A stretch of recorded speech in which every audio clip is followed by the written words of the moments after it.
Phone আসলো, ধরলাম যে দিলদার ভাই তো নাই, মারা গেছে। তখন আমার পা আর চলতেছে না। কি বলেন, দিলদার ভাই মারা গেছে? মানে কয় হ্যাঁ মারা গেছে। তো এখন উনি কোথায় বা লাশ টাশ কোথায়?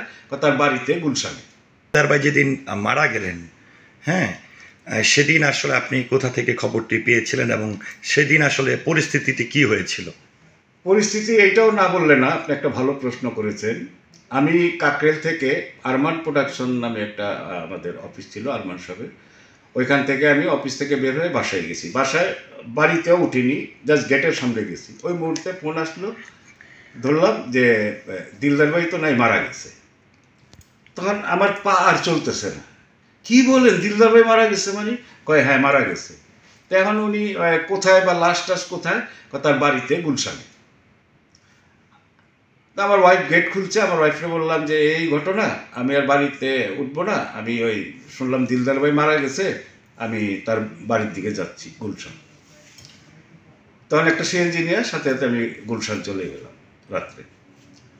যাই হোক, গুলশান যায় দেখলাম অনেক লোকজন।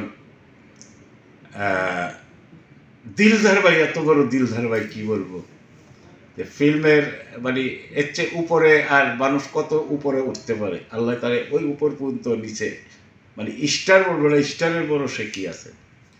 তো মৃত্যুকালে দেখলাম তার ডেড বডিটা ওই ফ্লোরের মধ্যে রাখা, চাদর দিয়ে ঢাকা। আমাদের অনেকেই গেছে চলচ্চিত্রে, ভাঙ্গা পড়ছে দিলদার ভাইয়ের বাড়িঘর, এত লোকজন গেছে। তারপরে একসময় নিউজ আসলো নিচের থেকে যে ওই গোসল করানোর লোকজন চলে আসছে, লাশটা তো নিচে নামাতে হবে। তা আমি আমার ভাগ্য মনে করবো নাকি, বা সব কিছু আল্লাহর তরফেতেই চলে আসে। তো লিফটে লাশ ওই খাটোলা দিয়া নামানো তো যাবে না, আর লিফট ছোট। তখন আমি কমল, আমার ভাগ্য হয়েছিলেন, আমি দিলদার ভাইয়ের বডিটাকে আমি নিজে তুলে, ঠিক আছে, আমি উপরেতে নিচে একদম যে জায়গায় গোসল করাইছে ওই জায়গায় যায় রাখছি।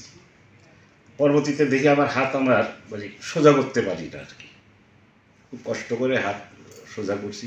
এটা আমার ভাগ্য ছিল যে আল্লাহ আমার এই কাজের জন্য হয়তো এখানে গুলশান সাথে সাথে গেছিলাম, এবং অনেকেই ছিল, সহযোগিতা অনেকেই করছে, কিন্তু আমি বডিটারে দিয়েছিলাম।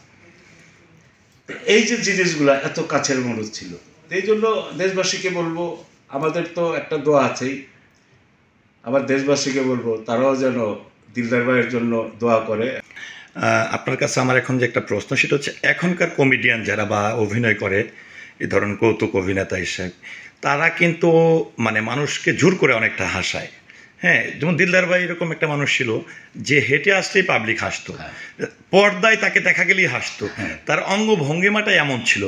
তো চালচলনে আসলে দিলদার ভাই পর্দার আড়ালে কেমন ছিল? এরকমটা কি হতো যে দিলদার ভাই হেঁটে আসতেছে, হ্যাঁ, আপনারা খুব মজা করতেছেন, উনি কি রাগও করতো? উনি তো সবসময় হাসাইতো, কিন্তু বাস্তব জীবনে কি কখনো ওনাকে রাগ করতে দেখছেন? না, মানুষ মাত্রাই তো আপনার এই হাসি, দুঃখ, কষ্ট, রাগ এটা থাকবেই, মানুষ তো আমরা। হয়তো অনেক সময় দেখা গেল তার কথার ইয়াতে মানে অন্যভাবে কথা নিয়ে দিছে, একটু রাগ করতো। আর সে তো অনেক বড় মাপের আর্টিস্ট ছিল, তাই না? তারে তো আর বুঝানোর মতো কিছু ছিল না। ডিরেক্টররা তারে জাস্ট সিনটা বুঝাইয়া দিত, স্ক্রিপ্টে যার লেখা থাকতো। আর কমেডি চরিত্র এমন একটা চরিত্র যে স্ক্রিপ্ট দিয়ে তারা অ্যাক্টিং করতো, স্ক্রিপ্টের বাইরেও তারা অনেক সময় চলে যেত জিনিসটারে বেশি সুন্দর করার জন্য। আল্লাহ যেন তারে জান্নাতবাসী করে। এবং দিলদার ভাই, আপনি যেখানেই থাকেন ভালো থাকবেন, আল্লাহ আপনাকে ভালো রাখবে ইনশাল্লাহ।